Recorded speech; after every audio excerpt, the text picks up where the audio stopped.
Hello, my name is Chris and I'm a U-Haul hitch professional. If you're planning on towing a trailer with your Volkswagen ID.4, then you're going to need trailer wiring. It is required by the law. Now let's take a look at how I completed this universal wiring installation. You will need the following tools or supplies to complete this installation. Begin with your cargo hatch open and remove your floor covering. Now remove the rear scuff panel by gently lifting upward and releasing clips that are pushed down into the vehicle body. Remove 3 fasteners using a T30 Torx bit. Now slide this piece of plastic trim out of the way.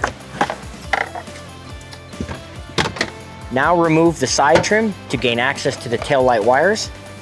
Use a trim panel tool if needed. You can now pull the trim away from the vehicle body, exposing this wire harness that leads to the taillight.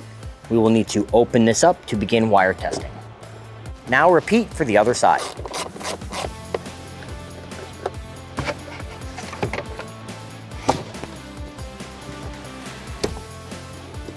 Confirm wire functionality with a wire tester. You can now install the wiring harness using the provided tap-ins on the identified signals. In our case, red with a black stripe for left turn. Now install the brown wire with the provided tap-in on your identified running light. In our case, it was gray. We can now ground the white wire to one of these locations with a 10mm nut. Place the ring terminal over the post and re-secure the fastener. Because the Volkswagen ID.4 is on a 2-wire system, you will ground the red wire to the white wire using one of the tap-ins. Pass your green wire to the passenger side of the vehicle. Go through this bracket, making it easier to hide when we're finished. Now install the green wire on the identified right turn signal. In our case, it was black with a purple tracer. We're now ready to install our power wire. I will be using the U-Haul exclusive Power Wire 1. It is OEM grade with some built-in protections, so therefore I like to work my way backwards. Begin by covering the fuse holder to keep this lead when it becomes hot from sparking. Depress 2 tabs on this battery cover to expose a mounting location. We're now ready to remove a 10mm fastener from the battery, but because our tools are metal and there is a metal bar going across the battery, I'm going to wrap it in electrical tape to make sure I don't create any sparks or shorts.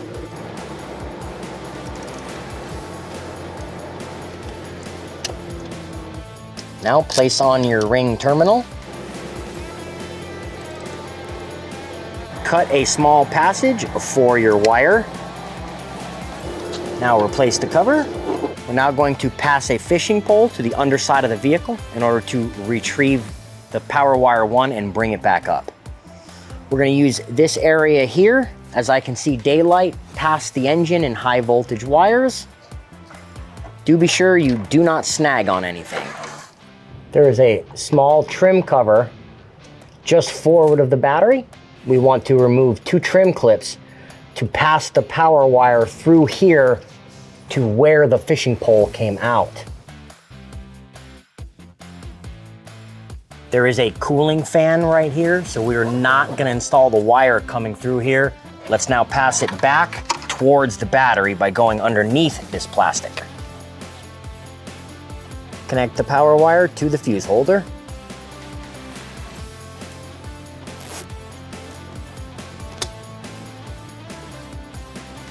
Now pass your power wire between these other trims to gain access to where we want to be. And we can now stuff it in this trim panel along the way.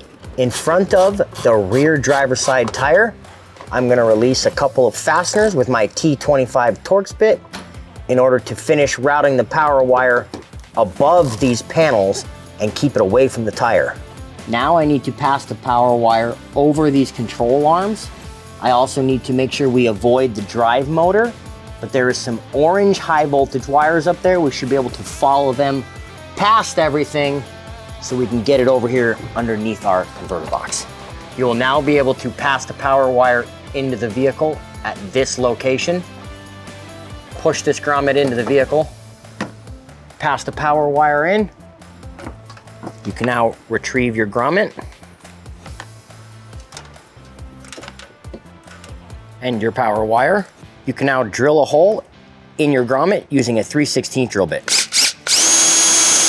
Now pass the power wire through the bottom of the grommet so that you can replace it into the vehicle body. You can now connect your power wire.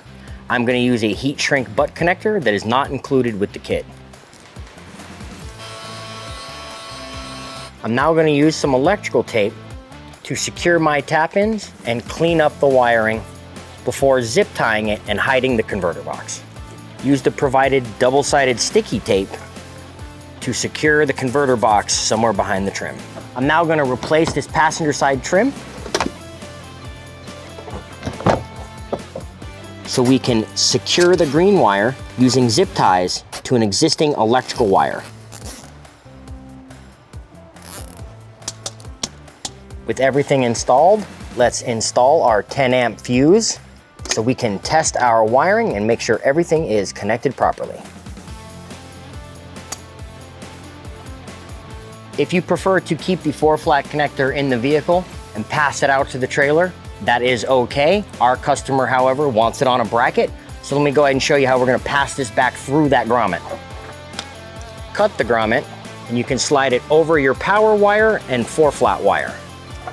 This bracket is not included with the wiring kit, but you can pick one up at your nearest local U-Haul hitch center, or you can order one from the link in the description below. Secure the connector in position to the bracket, wiggle it into position, and cover it with the cover. Now pull all of the 4-flat wire slack back into the vehicle, wrap the grommet over the wiring, and re-secure it into position.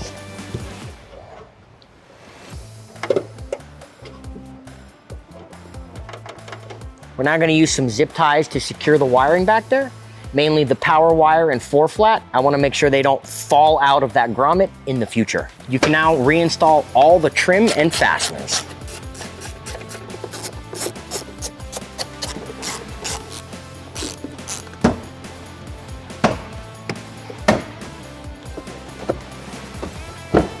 That concludes universal trailer wiring for your Volkswagen ID.4. Thank you so much for watching.